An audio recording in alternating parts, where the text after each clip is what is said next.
Tonight, we're going back to a time when there weren't any cell phones to ring, nor any video cameras to tape over everything you see. So please silence all devices, and out of respect for the story unfolding on this stage, flash photography and video recording are not permitted during the performance. Now, you'll notice we're not here to dazzle you with scenery. That's not how we do things here in Grover's Corners. It's the everyday life of our neighbors that matters most. Tonight, as you settle in, you'll be sharing in the simple beauty of our town, the ordinary moments, the folks you meet, and the lives they live. That's really why we tell this story. We're also grateful for the support that makes this production possible. This performance of Our Town is proudly sponsored by Clyde Companies. Their generous support of the arts lets us bring this quiet little town to life right here on our stage. Thank you for joining us this evening. If you settle in now, we'll take it from here. Enjoy Our Town.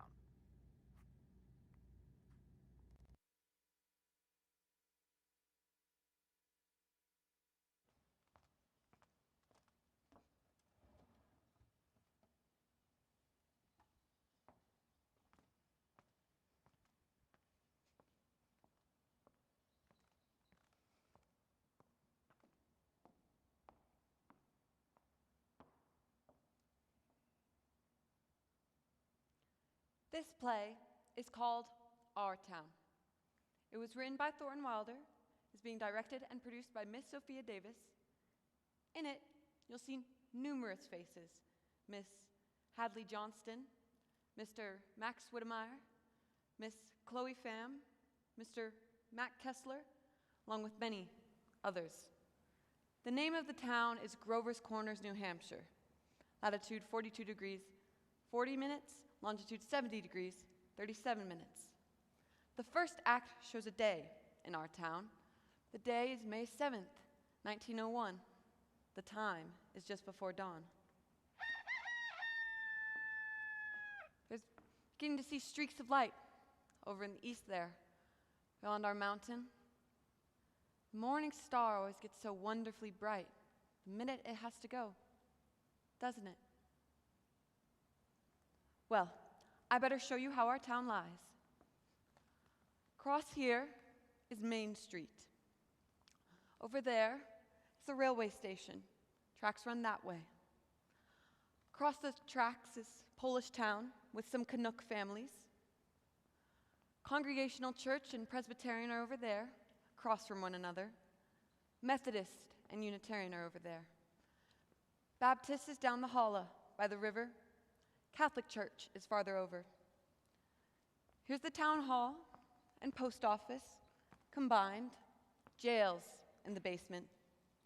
William Jennings Bryan once made a speech from these very steps right here. Along here is a row of stores, hitching posts and horse blocks in front of them.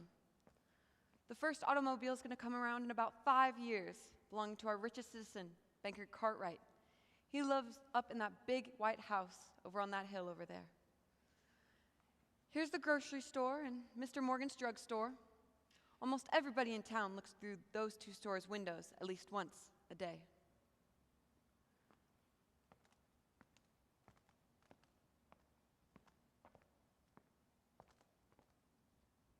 This is our doctor's house, Doc Gibbs. And this is his back door.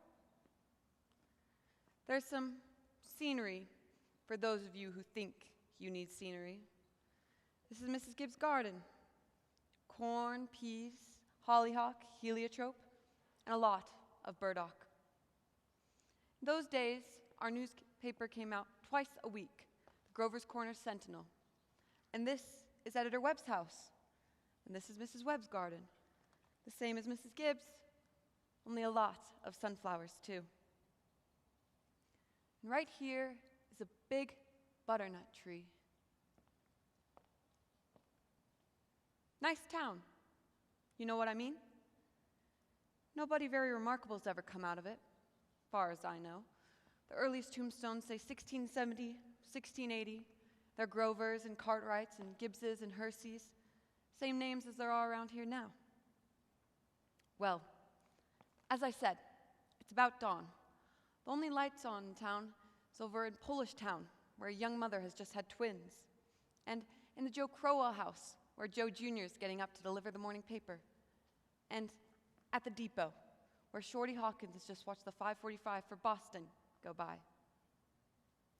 Naturally, out in the countryside, lights have been on for a while now, with the milkings and such, but town people sleep late. And so, another day's begun. Here comes Doc Gibbs, coming down Main Street now. And here comes Mrs. Gibbs, coming downstairs to get breakfast ready.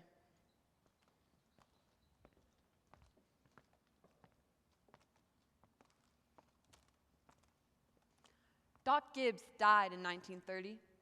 The new hospital is named after him. Mrs. Gibbs died long before that, in fact. She went out to visit her daughter, Rebecca, who married an insurance man out in Canton, Ohio, and she died there, pneumonia. But her body was brought back here, and it's in the cemetery on the hill over there, with a whole mess of Gibbses and Herseys. She was Julia Hersey before she married Doc Gibbs in the Congregational Church over there. In our town, we like to know the facts about everyone. Here comes Mrs. Webb, coming downstairs to get breakfast ready as well. That's Doc Gibbs. Got that call at 1:30 this morning. There's Joe Crowell, delivering the morning paper. Morning, Doc Gibbs. Morning, Joe. Somebody been sick, Doc? No, just a pair of twins over to Polish Town. Do you want your paper now? Yes, I'll take it. Anything interesting happened in the world since last Wednesday? Yes, sir. My school teacher, Miss Foster, is getting married to a fella over in Concord. I declare, and how do you boys feel about that? Well, of course it's none of my business, but I think if someone starts out a teacher, she ought to stay one. How's your knee, Joe? Fine. It's only like you said. It always tells me when it's gonna rain. What's it telling you today? Gonna rain? No, sir. Sure? Yes, sir. Ever made a mistake? No, sir. Want to tell you something about that boy, Joe Crowell there. Joe was awfully bright. Graduated head of his class in the high school. Naturally, he got a scholarship to Massachusetts Tech. Graduated head of his class there too. Going to be a great engineer, Joe was. But the war broke out, and he died in France. All that education for nothing. Giddy up, Bessie. What's the matter with you today? Here comes Howie Newsom, delivering the milk. Morning, Doc. Morning, Howie. Somebody sick? No, just a pair of twins over to Mrs. Goroslavsky. Twins, huh? Town's getting bigger every day. Gonna rain? No. Fine day. That'll burn through. Come on, Bessie. Hello, Bessie. How old is she? Going on 17. Bessie's all mixed up about the route ever since Lockhart stopped taking their quart of milk every day. She wants to leave McCourt just the same. Keeps bugging me about it the whole trip.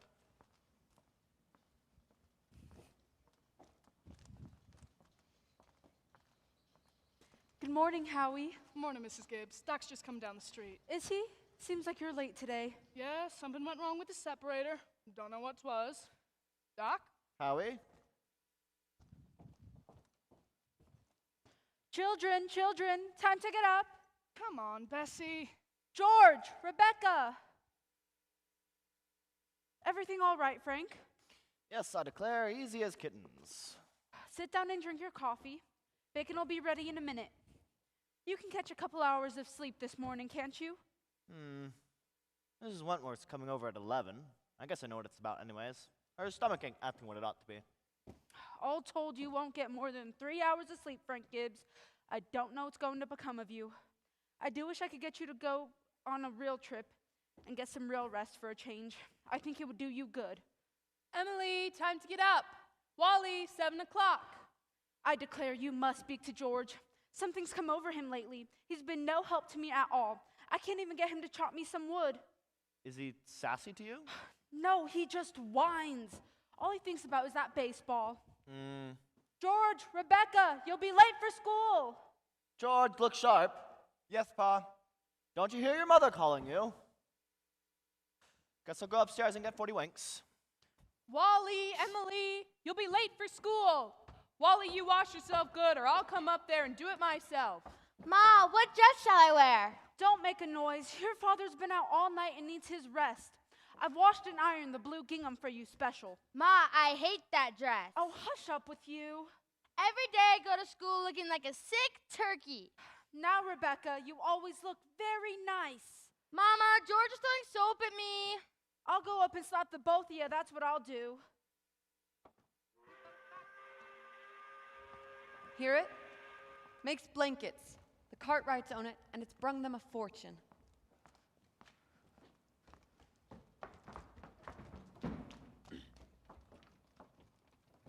Children, no, I won't have it. Breakfast is just as good a meal as any other, and I won't have you gobbling like wolves. It'll stunt your growth. That's a fact. Put away your book, Wally. Ma, that sounds like I got all about Canada. You know the rules as well as I do. No books at the table. As for me, I'd rather have my children healthy than bright. I'm both, Mama. You know I am. I'm the brightest girl in school for my age. I have a wonderful memory. Eat your breakfast. I'm bright too, but I'm looking at my stamp collection. I'll speak to your father about it when he's rested. Seems to me that 25 cents a week is enough for a boy your age. I declare, I don't know how you spend it all. Ma, I got a lot of things to buy. I don't think Rebecca's come to get so much money. She has more than $1. I've been saving it up gradual. Well, dear, I think it's nice to spend every now and then. Mama, do you know what I love most in the world? Do you? Money. Eat your breakfast. There's first Bell, bell. gotta go. Walk fast, but you don't have to run. Roll up your pants to the knee, Wally. Stand up straight, Emily. Tell Mrs. Foster I send her my best congratulations. Can you remember that? Yes, Ma. You look very nice, Rebecca. Pick up your feet. Goodbye.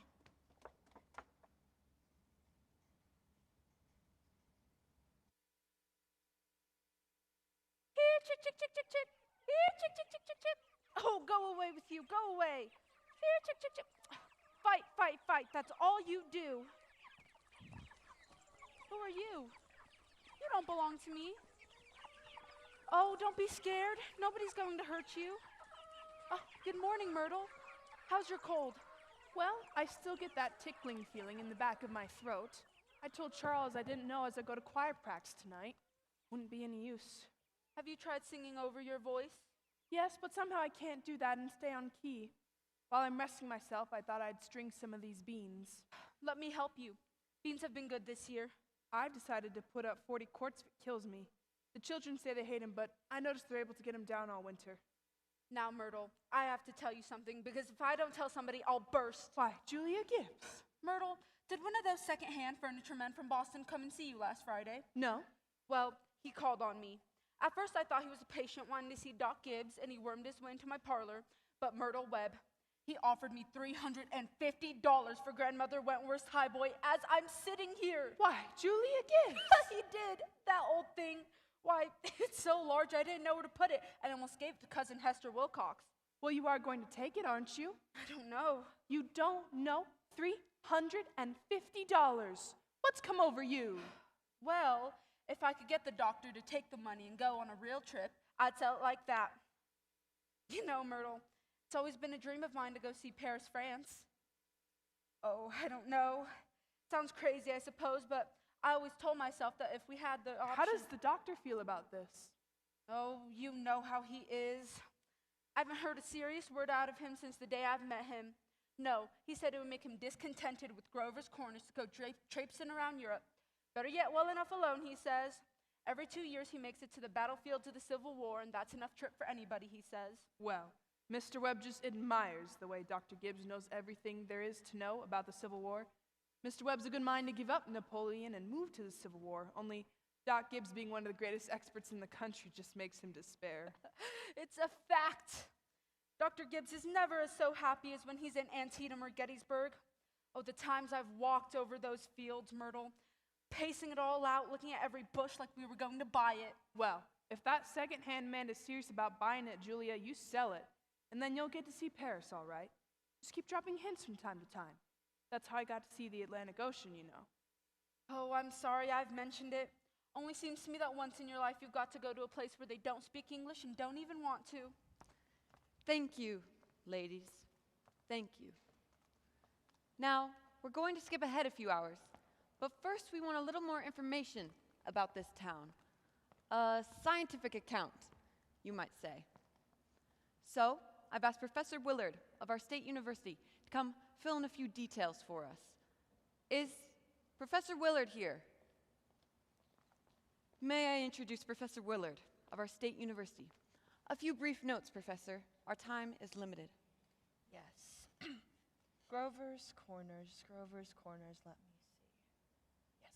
Grover's Corners lies on the old Pleistocene granite of the Appalachian Range. I may say it's some of the oldest land in the world.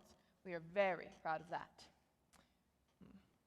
A shelf of Devonian basalt crosses it with some vestiges of Mesozoic shale and some sandstone outcroppings, but that's all more recent, 200, 300 million years old. Some highly interesting fossils have been found, I may say unique fossils, 2 miles out of town in Silas Peckham's cow pasture. They can be seen at the museum in our university at any time, that is, any reasonable time. Shall I read some of Professor Gruber's notes on the meteorological situation, mean precipitation, etc.? Afraid we won't have time for that, Professor. We might have a few details on the history of man here. It's anthropological data, yes. Early Amerindian stock, some Cotahuasi tribes. No evidence before the 10th century of this era, now entirely disappeared. Possible traces in 3 families. Migration in the early 17th century of English brachiocephalic blue-eyed stock, for the most part, and since then we've had some Slav and Mediterranean. And the population, Professor? Within the town limits, 2,640. Just a moment, Professor. Oh, yes, indeed. The population at the moment is 2,642. The postal district brings in 507 more for a total of 3,149. Mortality and birth rates constant by McPherson's gauge 6.032. Thank you, Professor. We're very much obliged to you, I'm sure. Not at all, ma'am, not at all. This way, Professor. Thank you. Now, the political and social report. Editor Webb. Oh, Mr. Webb? He'll be here in a minute. He just cut his hand while he was eating an apple. Thank you, Mrs. Webb. Charles, everybody's waiting. Mr. Webb is the editor and publisher of our local newspaper, the Grover's Corner Sentinel. Well, I don't have to tell you that we're run here by a board of selectmen. Males vote at the age of 21. Women vote indirect. We're lower middle class, sprinkling of professional men. 10% illiterate laborers. Politically, we're 86% Republican, 12% Democrat, rest indifferent. Religiously, we're 85% Protestant, 12% Catholic, rest indifferent. Have you any comments, Mr. Webb? Very ordinary town, if you ask me. A little better behaved than most. Probably a lot duller, too. But our young folks seem to like it here well enough. 90% of them graduating from high school settle right down here to live, even when they've been away to college. Now, does anyone else in the audience have any questions for Mr. Webb here? Is there much drinking in Grover's Corners? Well, ma'am, I don't know what you mean by much. Saturday nights, the farmhands meet down at Ellery Greenough stables and holler some. We've got 1 or 2 town drunks, but they're always having remorses every time an evangelist comes into town. No, ma'am, liquor ain't a regular thing in the home here, but there is some in the medicine chest. Right good for a snake bite, you know. Always was. Is there no one in town aware of? Come up here, will you? Where we can all hear you. What are you saying? Is there no one in town aware of social injustice and industrial inequality? Oh, yes, everybody is. Something terrible. Seems like all they talk about is who's rich and who's poor. Then why don't they do something about it? Well, I don't know. I guess they're hunting like everybody else for where the diligent and sensible can rise to the top, while the quarrelsome and lazy can sink to the bottom. But it ain't easy to find. Meanwhile, we do all we can to help those that can't help themselves, and those that can, we leave alone. Are there any other questions? Oh, Mr. Webb? Mr. Webb, is there any culture or love of beauty in Grover's Corners? Well, ma'am, there ain't much. Not in the sense that you mean anyways. Come to think of it, we have a couple of girls that play the piano at high school commencement, but they ain't happy about it. No, ma'am, there isn't much culture, but maybe this is the place to tell you we have a lot of pleasures of a kind here. We like the sun coming up over the mountain in the morning, and we notice a great deal about the birds. And we watch the change in the seasons. Everybody notices them. But those other things, you're right, ma'am, there ain't much. Robinson Crusoe and the Bible and Handel's Largo. We know all that. And Whistler's Mother. That's about as far as we go. So I thought. Thank you, Mr. Webb. Thank you, Mr. Webb. Now, we'll go back to the town. All 2,600 and 22 have had their suppers, and all the dishes have been cleaned. There's an early afternoon calm in the air, a humming and buzzing from Main Street, horses dozing at their hitching posts. You all remember what it's like. Doc Gibbs in his office, tapping people and making them say, "Ah." Mr. Webb is mowing his lawn. You know, 1 in 10 men thinks it's a privilege to push their own lawnmower. No, sir. It's later than I thought. The children are coming home from school already. I can't, Lois. I've got to go home and help my mother. I promised.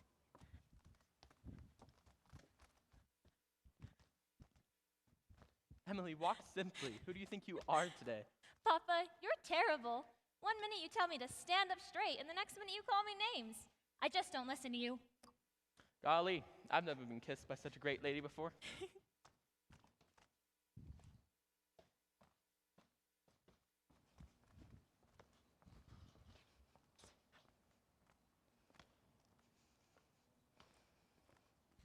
Oh, excuse me, Mrs. Forrest. Go out and play in the fields, young man. You have no business playing baseball on Main Street. Awfully sorry, Mrs. Forrest. Children these days.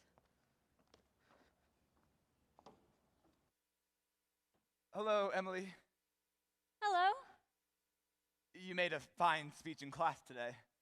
Well, I was really ready to make a speech about the Monroe Doctrine, but at the last minute, Miss Corcoran made me switch to the Louisiana Purchase instead. I worked an awful long time on both of them. Gee, Emily, from my window up there, I can see your head nights when you're working away in your room. Why, can you? You certainly do stick to it, Emily. I don't know how you sit still that long. I guess you like school. Well, I always figure it's something you have to go through. Yeah, I don't mind it, really. It passes the time. yeah.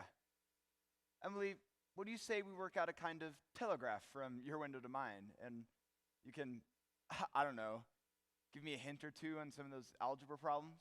Not the answers. Of course not, Emily. Just the hints. Oh. Well, I think hints are allowed. So, if you get stuck, George, you whistle to me, and I'll give you some hints. You're just naturally bright, I guess, Emily. I figure that it's just the way a person's born.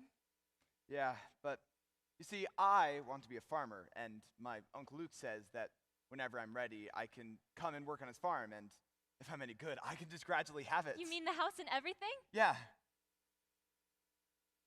Well, I better get going to the baseball fields. Thanks for the talk, Emily. Good afternoon, Mrs. Webb. Good afternoon, George. So long, Emily. So long, George. Emily, come and help me string some of these beans for the winter.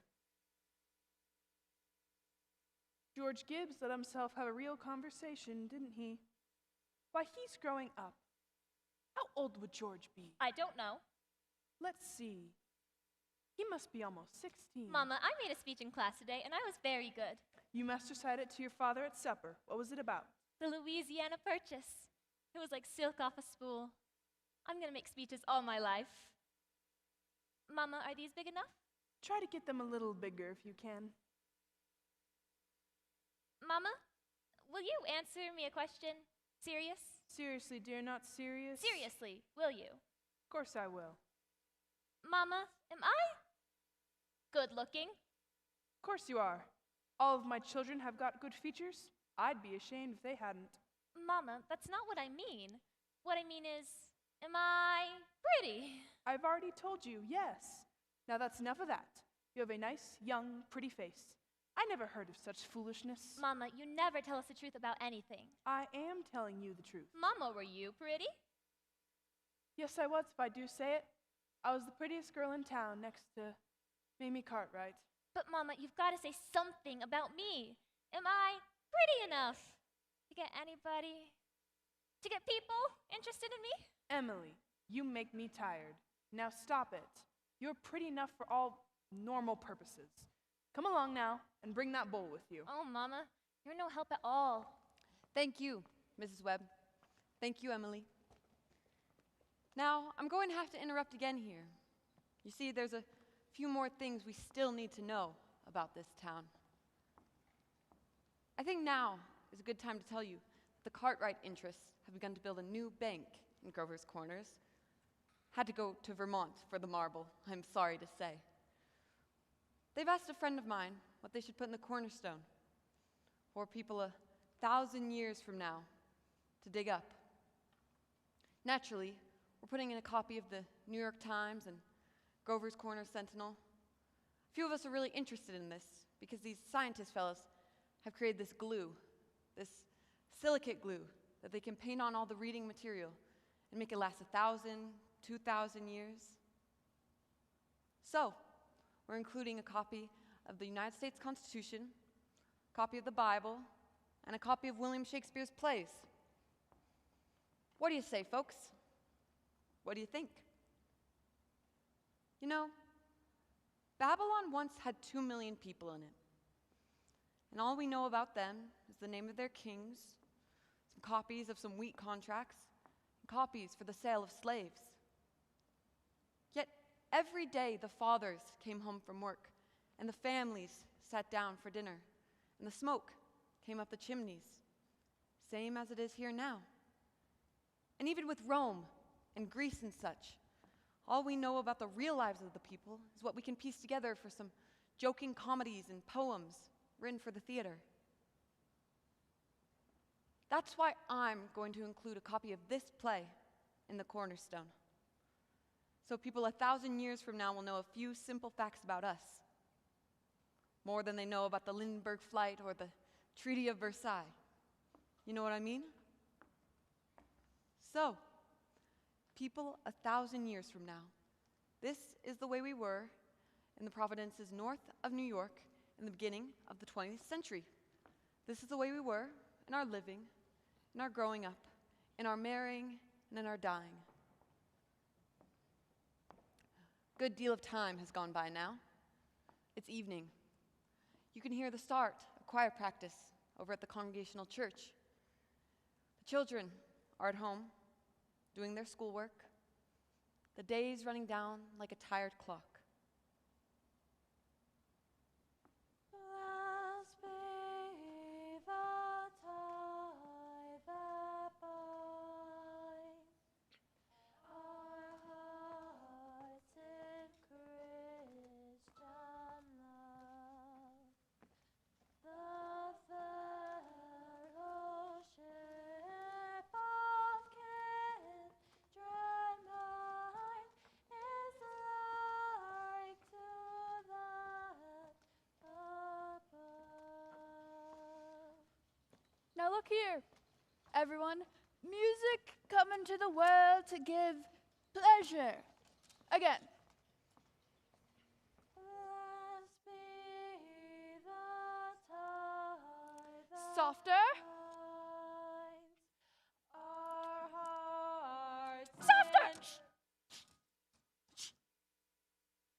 Get it out of your heads that music's only supposed to be loud. You leave loudness to the Methodists. You couldn't beat them, even if you wanted to. Now again, tenors.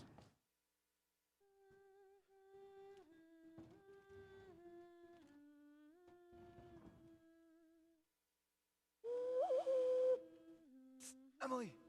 Hello? Hello. I can't work at all. The moonlight's so terrible. Emily, did you get the third problem? Which?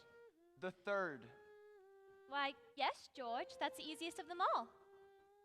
I don't see it, Emily. Could you give me a hint? I'll tell you one thing. The answer's in yards. In yards? How do you mean? In square yards? Oh, in square yards. Yes, George. Don't you see? Yeah. In square yards of wallpaper. Wallpaper. Thanks, Emily. You're welcome. My, isn't the moonlight just terrible? And choir practice going on. I think if you hold your breath, you can hear the train all the way to Cook. Hear it? What do you know? Well, I guess I better go back and try to work. Good night, Emily. And thanks. Good night, George.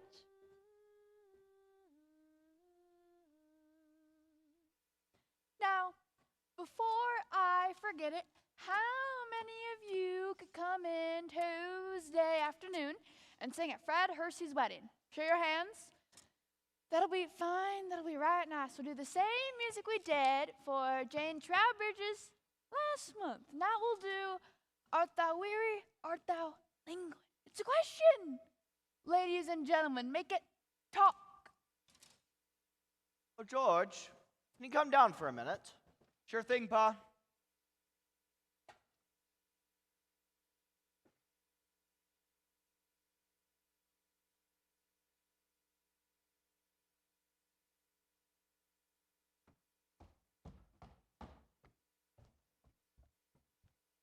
George, make yourself comfortable. I'll only keep you a minute.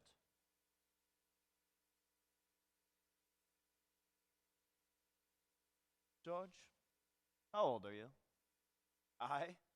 I'm 16, almost 17.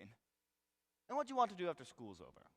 Why, you know, Pa, I want to be a farmer on Uncle Luke's farm. And you'll be willing, will you, to wake up early and milk and feed the stock, and you'll be able to hoe and hay all day? Sure I will. What do you mean, Pa? Well, I was in my office this morning when I heard a funny sound. What do you think it was? It was the sound of your mother chopping wood. There you see your mother waking up early, making meals all day long, washing and ironing, and yet she has to go outside into the backyard and chop wood. I suppose she just got tired of asking. She gave up and decided it'd be easier for her to do it herself. And you eat her meals and put on the clothes she keeps nice for you and run off and go play baseball. Like she's some hired girl we keep around the house but don't like very much.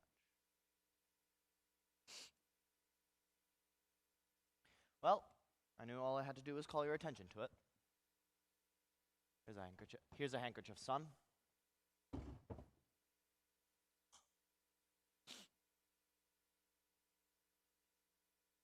I've decided to raise your pay by 25 cents a week. Not, of course, for chopping wood for your mother, because that's a gift you give her, but because you're getting older, and I imagine there are plenty of things you must find to do with it. Thanks, Pa. I wonder what could have happened to your mother. Choir practice was never as late as this before. It's only 8:30, Pa. Well, tomorrow's your payday, so you can count on that. Probably Rebecca will feel she ought to have some more, too.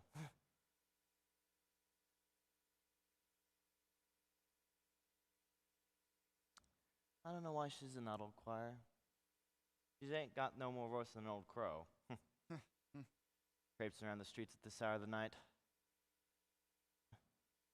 Just about time you retired, don't you think? Yes, Pa.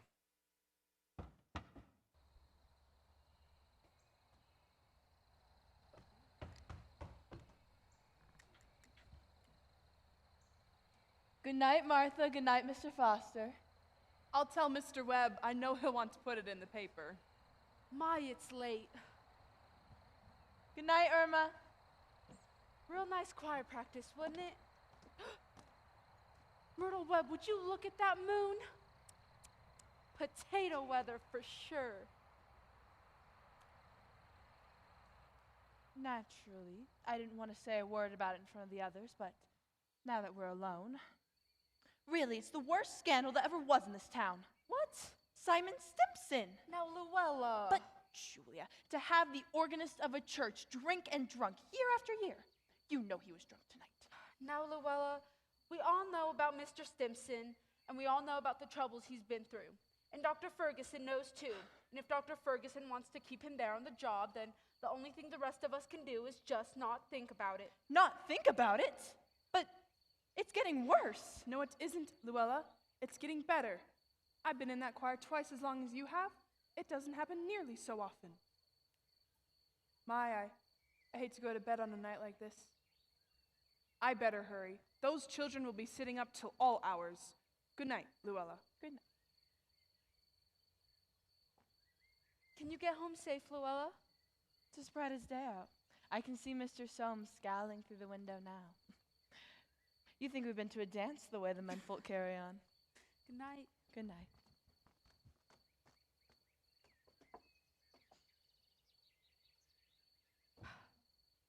Well, we had a real good time. You're late enough. Why, Frank, you ain't any later than usual. You stopped in the corner to gossip with a lot of hens. Oh, don't be grouchy, Frank. Come out and smell the heliotrope in the moonlight.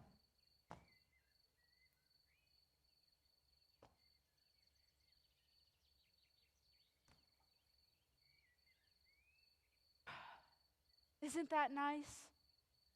What'd you do all the time I was away? Oh, I read as usual. What were the girls gossiping about tonight? Well, trust me, Frank, there is something to gossip about. Simon Stimson, far gone, was he? Worst I'd ever seen it. How will that end, Frank? Dr. Ferguson can't forgive him forever. I guess I know more about Simon Stimson's affairs than anybody in this town. Some people ain't made of small town life. I don't know how that'll end, but there's nothing we can do but just leave it alone. Come on, get in. No, not yet. Frank, I'm worried about you. What are you worried about? I think it's my duty to make sure that you get some real rest and change. And if I get that legacy, well, I'm going to insist on it. Why, Julia, there's no point in going over that again. Frank, you're just unreasonable. Come on, Julia, it's getting late. First thing you'll know, you'll catch cold. I gave George a piece of my mind tonight. I reckon you'll have your wood chopped for you for a while, anyways. No, come on, get upstairs. Oh dear. Seems like there's always something to pick up around the house. You know, Frank, Mrs. Fairchild always locks her door at night. All those people around that part of town do. They're getting citified. That's the trouble with them. They haven't got nothing fit to burgle, and everybody knows it. Get out, Rebecca. There's only room for one at this window. We spoil everything. Well, let me look just a minute. Use your own window. I did, but there's no moon there. George, do you know what I think? Do you? I think that the moon's getting nearer and nearer till there'll be a big explosion. Rebecca, you don't know anything. If the moon were getting near the guys that stay up all night with telescopes, they'd say something. And it'd be in the newspapers. George, is the moon shining on South America, Canada, and half the whole world? Well, probably is. 9:30. Most of the lights are out by now. There's Constable Ward checking a few doors on Main Street. And here comes Mr. Webb after putting his newspaper to bed.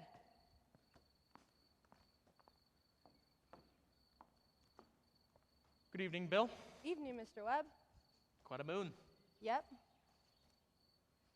All quiet tonight? Simon Stimson is rolling around a little. Just saw his wife moving out to hunt for him, so I looked the other way. There he is now. Good evening, Simon. Town seems to have settled down pretty well for the night. Good evening. Yes. Town seems to have settled down pretty well. Guess we should do the same. Can I walk along with you a ways? Good night. I'm not sure how that's going to end, Mr. Webb. Oh, I don't know. He's seen a peck of trouble, one thing after another. Oh, and Bill, if you see my boy smoking cigarettes, just give him a word, will you? He thinks a lot of you, Bill. I don't think he smokes no cigarettes, Mr. Webb. Leastways, not more than 2 or 3 a year. I hope not. Good night, Bill. Good night, Mr. Webb.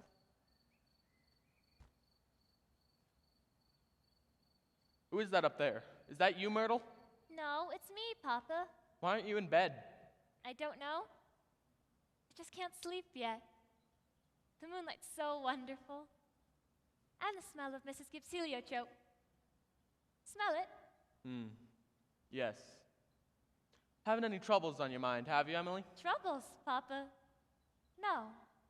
Well, enjoy yourself. And don't let your mother catch you. Good night, Emily. Good night, Papa. I never told you about that letter Jane Crawford got from her minister while she was sick.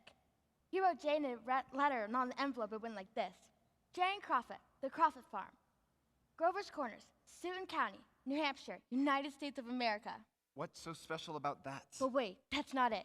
United States of America, continent of North America, the Western Hemisphere, the Earth, the solar system, the universe, the mind of God. That's what it said on the envelope. What do you know? And the postman brought it just the same. What do you know?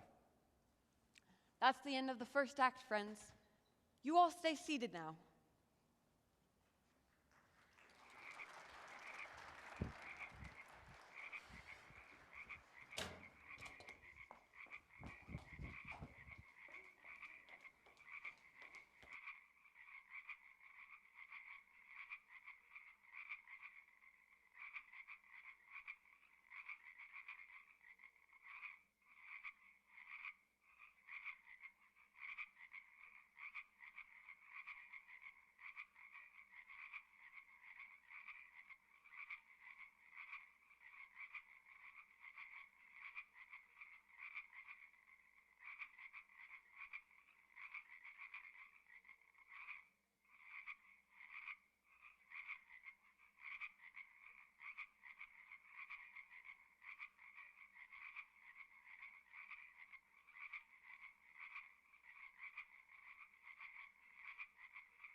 Years have gone by. Yes, the sun's come up over 1,000 times. Summers and winters have cracked the mountains a little bit, and the rain has brought down some of the dirt. Some babies that weren't even born yet have begun to talk in full sentences, and some people who thought they were right young and spry have noticed that they can't bound up a flight of stairs like they used to, not without their heart fluttering a little bit. All that can happen in 1,000 days. Nature's been pushing and contriving in other ways, too. A number of young people fell in love and got married. Yes, summers and winters have cracked the mountains a little bit more, and over 1 million gallons of water went by the mill. Most everybody in the world gets married. Grover's Corners, there are hardly any exceptions. Most everybody in the world climbs into their graves married. The first act was called daily life. This act is called love and marriage. There's a third act coming after this. I reckon you can guess what that's about. Well, as I said, 3 years have gone by. It's July 1st, 1904, just after high school commencement. That's when most of our young folk jump up and get married. As soon as they've passed their last examinations in solid geometry or Cicero's orations, seems they see themselves fit to be married. It's early morning. Only this time, it's been raining. It's been pouring and thundering for days. Mrs. Gibbs' garden here, drenched. Mrs. Webb's, drenched. All those pea vines and bean poles, drenched. All along Main Street yesterday, the rain looked like curtains being blown along. It may begin any minute now.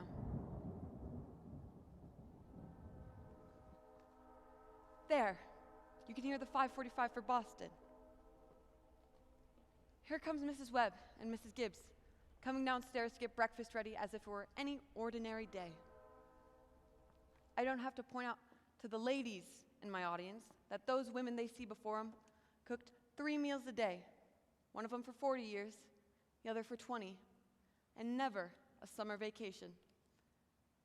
They brought up 2 children apiece, washed and cleaned the house, and never a nervous breakdown. It's like what one of those Middle Western poets says. You've got to love life to have a life, and you've got to have a life to love life. It's what they call a vicious circle. Giddy up, Bessie. Here comes Howie Newsom, delivering the milk, and Cy Crowell, delivering the papers like his brother before him. Morning, Howie. Morning, Cy. Anything the papers ought to know about? Only that we're losing about the best baseball pitcher that Grover's Corners ever had, George Gibbs. Reckon he is. He could hit and run bases, too. Yep, mighty fine ball player. Whoa, Bessie! I guess I can stop and talk if I've a mind to. I just don't see how he could give up something like that to get married. Would you, Howie? Can't tell, Si. Never had no talent that way. You're up early, Bill. Seeing if there's anything it can do to prevent a flood. River's been rising all night. Si Crawl over here is all worked up about George Gibbs retiring from baseball. Yes, sir, that's the way it goes. Back in '84, we had a player, Si. Even George Gibbs couldn't touch him.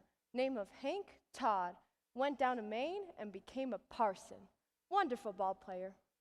Howie, how does the weather look to you? Oh, fine day. Think maybe it'll clear up for good.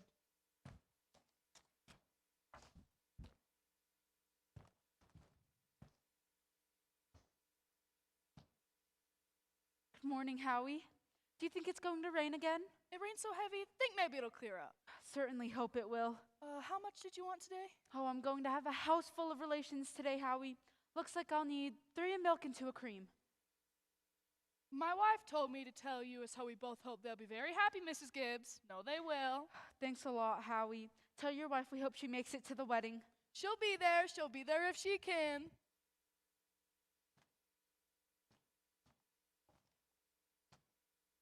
Morning, Mrs. Webb. Good morning, Mr. Newsom. I told you 4 quarts of milk, but I hope you can spare me another. Yes, and the 2 cream? Will it start raining again, Mr. Newsom? Well, just saying to Mrs. Gibbs is how it may clear up. Oh, Mrs. Newsom wanted me to tell you is how we both hope they'll be very happy, Mrs. Webb.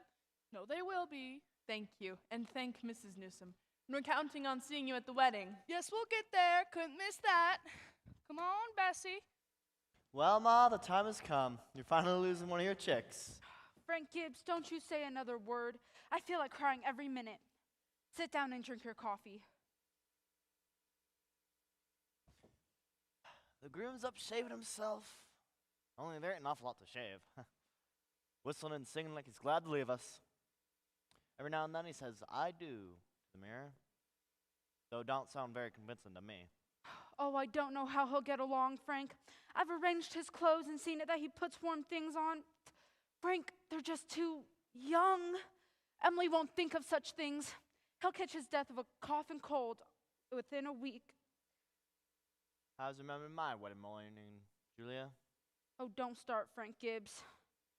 I was the scariest young fella in the state of New Hampshire. I thought I'd make a mistake for sure.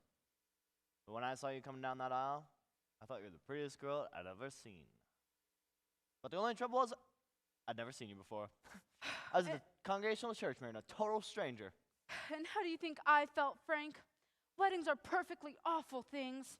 Farces. That's what they are. Look, I've made you something. Why, Julia Hersey, French toast. 'Twan't hard to make, and I had to do something. How'd you sleep last night, Julia? Oh, I heard a lot of the hours struck off. Yes. I get a shock every time I think of George setting out to be a family man. That great gangling thing. I tell you what, Julia, there is nothing so terrifying in this world as a son. The relation between father and son is the darndest, awkwardest. Well, mother and daughter are no picnic, let me tell you. They'll have their fair share of troubles, I suppose, but it's none of our business. Everybody has a right to their own troubles. Well, people are meant to go through life 2 by 2.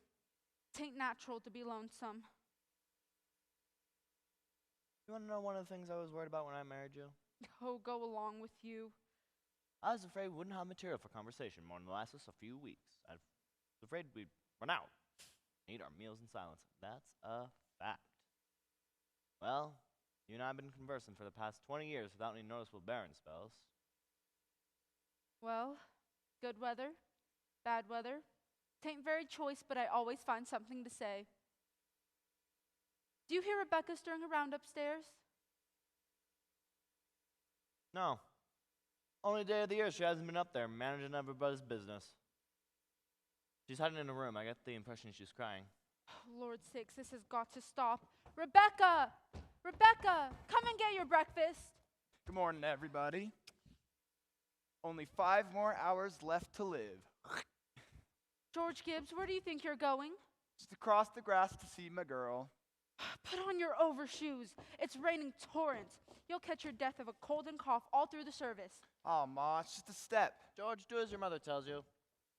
From tomorrow on, you can kill yourself in all weathers, but while you live in my house, you'll live wisely, thank you. Maybe Mrs. Webb isn't used to callers at 7 in the morning. Here, wait. Get some coffee before you... Be back in a minute.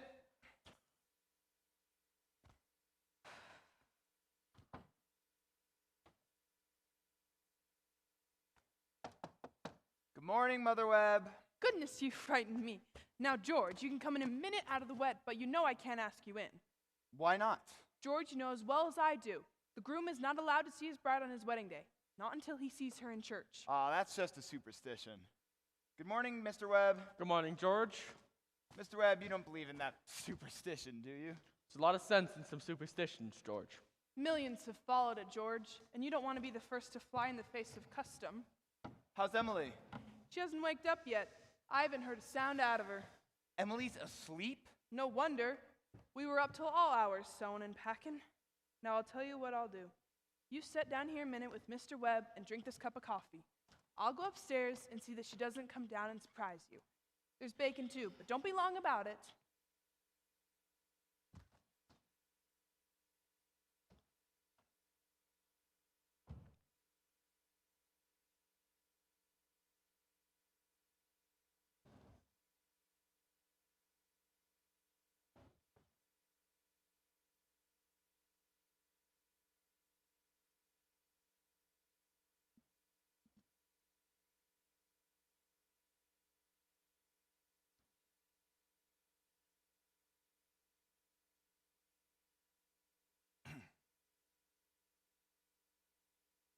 Well, George, how are you?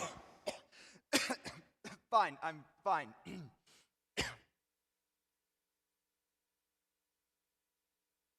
Mr. Webb, what sense could there be in a superstition like that? Well, you see, on her wedding morning, a girl's head up to be full of clothes and one thing or another. Don't you think that's probably it? Yes, I never thought of that. A girl's apt to be a mite nervous on her wedding day, George. Wish a fella could get married without all of this marching up and down. Every man that's ever lived has felt that way about it, George, but it hasn't been any use. It's the women folk who've brought up weddings, my boy. A man looks pretty small at a wedding. All those fine women standing shoulder to shoulder, making sure the knot's tied in a mighty public manner. But you do believe in it, don't you, Mr. Webb? Oh, yes. Oh, yes. Don't you misunderstand me, my boy. Marriage is a wonderful thing. Wonderful thing. And don't you forget that. Mr. Webb, how old were you when you got married? Well, you see, I'd been away to college, and I'd taken some time to get settled, but Miss Webb, she wasn't much older than what Emily is now. Oh, age hasn't much to do with it, George, not compared with, other things. What were you going to say, Mr. Webb? Oh, I don't know. Was I going to say something?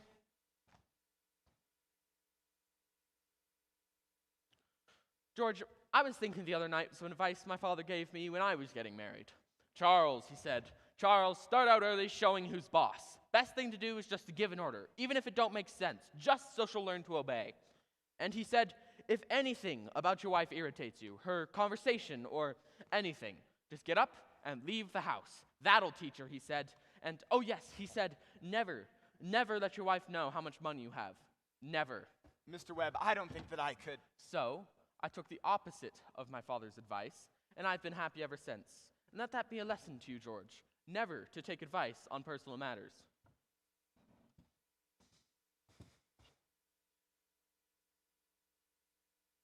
George, are you going to raise chickens on your farm? What? Are you going to raise chickens on your farm? Well, Uncle Luke's never been much interested, but I thought A book came into my office the other day on the Philo system of raising chickens. I want you to read it. I was thinking of beginning in a small way in the backyard, and I was going to put an incubator in the cellar. Charles, are you talking about that old incubator again? I thought you two would be talking about things worthwhile. Well, Myrtle, if you want to give the boys some good advice, I'll go upstairs and leave you alone with him. George, Emily's got to come downstairs and eat her breakfast now. She sends you her love, but she doesn't want to lay eyes on you. Goodbye. Goodbye. Myrtle, I guess you haven't heard that older superstition. What do you mean, Charles? Since the cavemen, no bridegroom should see his father-in-law on the day of the wedding, or near it. Now you remember that. Thank you, Mr. and Mrs. Webb. We're going to interrupt again here. You see, we want to know how this all began. This wedding, this plan to spend a lifetime together. I'm awfully interested in how big things like that begin. You know how it is. You're 21 or 22. You make a few decisions, then whoosh, you're 70. You've been a lawyer for 50 years, and that white-haired lady by your side has eaten over 50,000 meals with you. How do such things begin? Emily and George are going to show you the conversation they had when, as the saying goes, they knew they were meant for one another.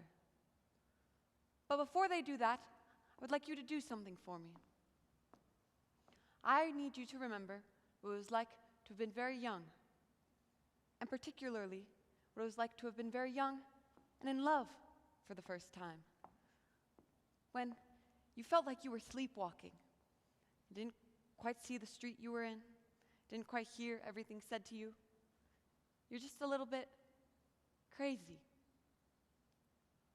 Will you remember that for me, please? Thank you. Now, they'll be coming out of school at 3 o'clock. George has just been elected class president of the junior class, and as it's June, he'll be president of the senior class all next year. Emily has been elected secretary and treasurer. I don't need to tell you how important that is. Here they are, coming down Main Street now. I can't, Lois. I've got to go home. Goodbye. Oh, Ernestine, Ernestine! Could you come over tonight and do Latin? Isn't that Cicero the worst thing? Tell your mother you have to. Goodbye. Goodbye, Helen. Goodbye, Fred. Emily, can I carry your books home for you? Why, thank you. It isn't far. Excuse me just a moment, Emily. Hey, Bob, if I'm a little late to practice, start without me. And give her some long and high ones for me. Goodbye, Lizzie. Goodbye, Lizzie. I'm awfully glad you got elected too, Emily. Thank you. Emily, why are you mad at me? I'm not mad at you. You've been treating me awfully funny lately. Well, since you asked me, I might as well say it right out. George? Goodbye, Miss Corcoran. Goodbye, Miss Corcoran. What is it? I don't like the whole change that's come over you in the last year. I'm sorry if that hurts your feelings, but I've got to tell the truth and shame the devil. A change? What change? Well, up to a year ago, I used to like you a lot, and I used to watch you as you did everything, because we've been friends so long. Then you began spending all your time at baseball, and you never stopped to speak to anybody anymore. Not even to your own family you didn't. And George, it's a fact. You got awful conceited and stuck up, and all the girls say so. They may not say so to your face, but that's what they say so about you behind your back, and it hurts me to hear them say it. But I've got to agree with them a little. I'm sorry if that hurts your feelings, but I can't be sorry I said it. I'm glad you said it. Can't believe a change like that could have been coming over me. I suppose it's hard for a fella not to have faults creep into his character. I always expect a man to be perfect, and I think he should be. Oh, I don't think it's possible to be perfect, Emily. Well, my father is, and as far as I can see, your father is. There's no reason on earth why you shouldn't be too. Well, I think it's the other way around, and that men aren't naturally good, but girls are. You might as well know right now that I'm not perfect. It's not as easy for a girl to be perfect as a man, because we girls are more nervous. No, I'm sorry I said that about you. I don't know what made me say it. Emily. And I can see it's not the truth at all, and it's not that important anyway. Emily, do you want to get an ice cream soda with me before you go home? Thank you. I would. Good afternoon, Stu. Good afternoon, Mrs. Slocum. Good afternoon, Mr. Morgan. Good afternoon. Why, George, Emily, what do you have? Why, Emily Webb, what have you been crying about? She just had an awful scare, Mr. Morgan. She almost got ran over by that hardware store wagon. Everyone says Tom Higgins drives like a crazy man. Why, now you have a glass of water, Emily. You look all shook up. I tell you, you gotta look both ways before you cross Main Street these days. What do you have?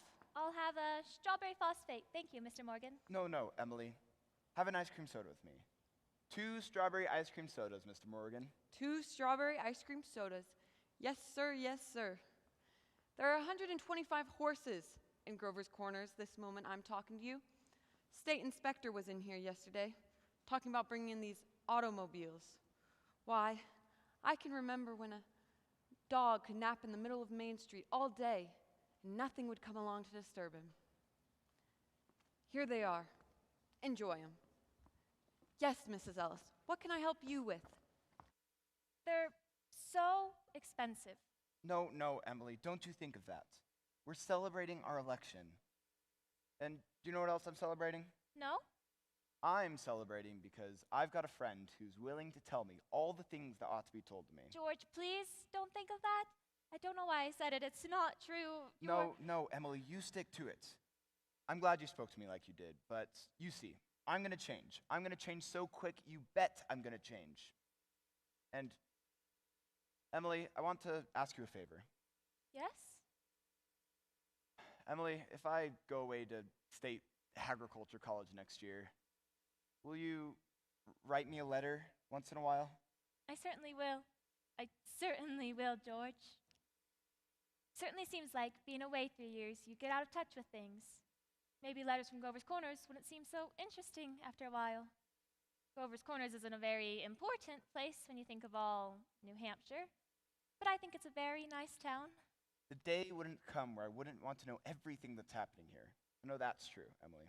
Well, I'll try to keep my letters interesting. You know, every time I meet a farmer, I ask him if he thinks it's important to go to State Agriculture College to be a good farmer. Why, George? Yeah. Some even say it's a waste of time. You can get all that stuff out of the pamphlets the government sends out anyway. And Uncle Luke's getting old. He's ready for me to start taking over the farm tomorrow, if I could. My. Yeah, and it's like you said, being gone all that time in other places, meeting other people. Gosh, if anything like that can happen to me, I don't want to go away. I guess new people aren't any better than old ones. I bet they almost never are. Emily, I feel you're as good a friend as I've got. I don't need to meet other people in other towns. But, George, maybe it's very important for you to go and learn all that about cattle judging and soils and those things. Of course, I don't know. You know, I'm making my mind right now. I won't go. I'll tell Pa about it tonight. Why, George, I don't see why you have to decide right now. It's a whole year away. Emily, I'm glad you spoke to me about that fault in my character. What you said was right, but there was one thing wrong in it. That all this time I wasn't noticing people. You, for instance. You say you were watching me all that time. Well, I was doing the same, but for you. I was made sure who you were with, where you were in the bleachers. In fact, I thought of you as one of the chief people I thought about. And for 3 days now, I've been trying to walk home with you, but something always got in the way. Yesterday, I was waiting over by the wall, and you walked home with Miss Corcoran. George, life's awful funny. How could I have known that? Why, I thought... Emily, I'm going to tell you why I'm not going to agriculture college next year. I think that once you found a person you're very fond of, I mean, someone who's fond of you too, I think that's just as important as college is, and even more so. That's what I think. I think it's important too.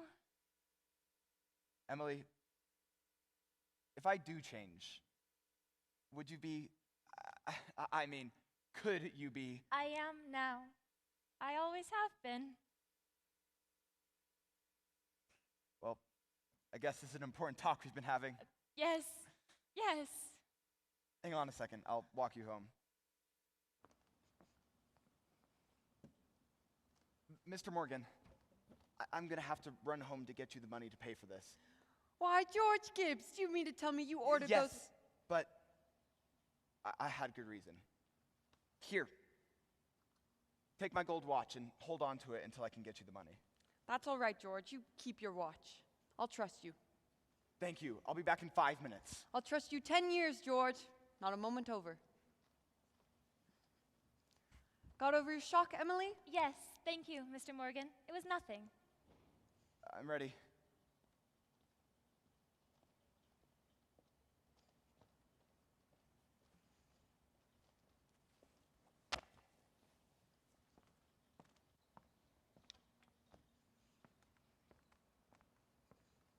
Well, now we can get on with the wedding. There's a lot of things to be said about a wedding. There are a lot of feelings that happen during a wedding.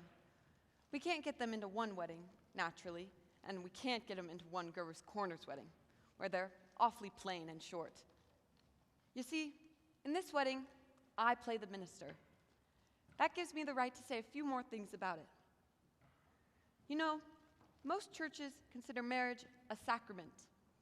Now, I don't quite know what that means, but I can guess. It's like what one of those European fellows says.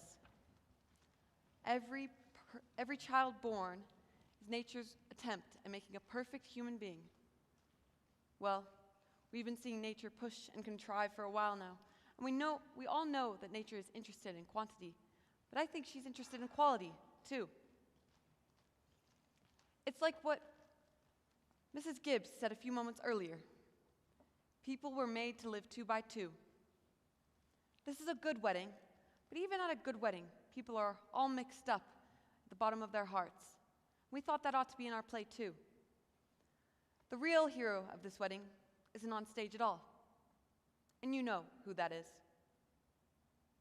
Well, that was all my sermon. Wasn't very long, anyways.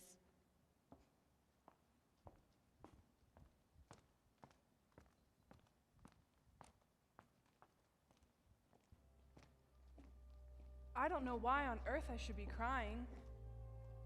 I suppose there's nothing to cry about. It came over me at breakfast this morning. There was Emily, eating her breakfast as she's done for 17 years. And now she's going off to eat it in someone else's house. I suppose that's it. And Emily, she suddenly said, "I can't eat another mouthful." And she put her head down on the table and she cried. Oh, I've just got to say it. You know, there's something downright cruel about sending our girls into marriage this way. I hope her girlfriends have told her a thing or two. It's cruel, I know, but I couldn't bring myself to say anything. I went into it blind as a bat myself. The whole world's wrong. That's what's the matter. Here they come. Hey, George! George, don't look so innocent. We all know what geezer. he's thinking. All right, that's enough. That's enough of that. We used to have a lot of that in the olden days, Rome and such. We're more civilized now, or so they say. George, what is the matter? Ma, I don't want to grow old. Why is everyone pushing me so? Why, George, you wanted this. No, Ma, listen to me. No, George, you're a man now. No, Ma, listen. For the last time, listen. I just want to be a fella. George, if anyone should hear you, stop it. Why, I'm ashamed of you. What? Where's Emily? Oh, George, you gave me such a turn. Cheer up, Ma, I'm getting married. Let me catch my breath a minute. Now, you look here, Ma. You save Thursday nights. You hear me? Emily and I are coming over to dinner every Thursday nights. You'll see. Stop crying, Ma. Gotta get ready for this.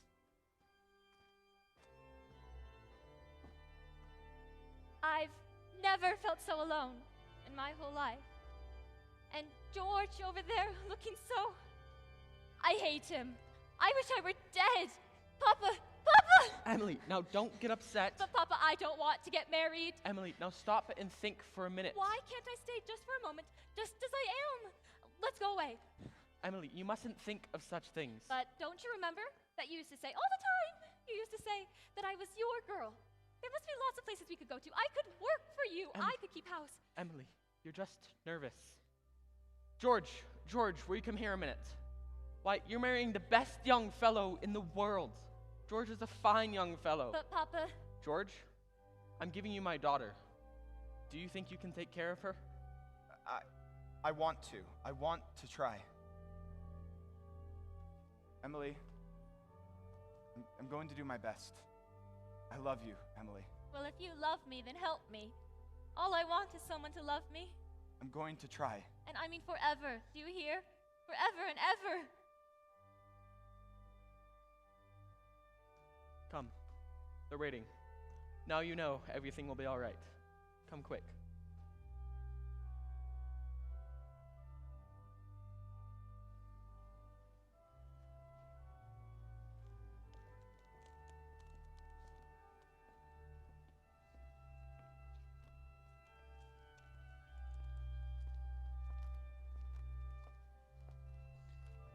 Do you, George, take this woman, Emily, to be your lawfully wedded wife? Oh, perfectly lovely wedding. Loveliest wedding I ever saw. I do love a good wedding, don't you? Doesn't she make a lovely bride? I do. And you, Emily, take this man, George, to be your lawfully wedded husband, to have... Don't know when I've seen such a nice wedding. Oh, but I always cry. I don't know what it is, but I always cry. I just love to see young people happy, don't you? Oh, I think it's just lovely. The ring?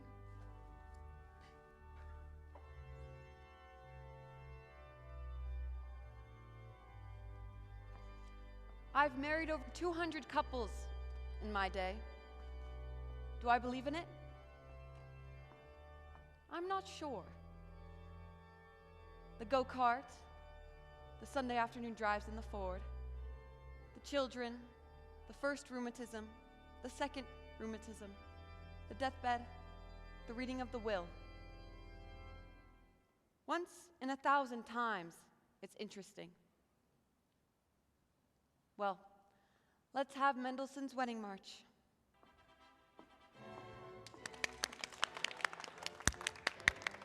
Oh, I've never been to such a nice wedding. Aren't they a lovely couple? Oh, I'm sure they'll be happy. That's what I always say. Happiness, that's the great thing. The important thing is to be happy. That's the second act, folks. 10 minutes intermission.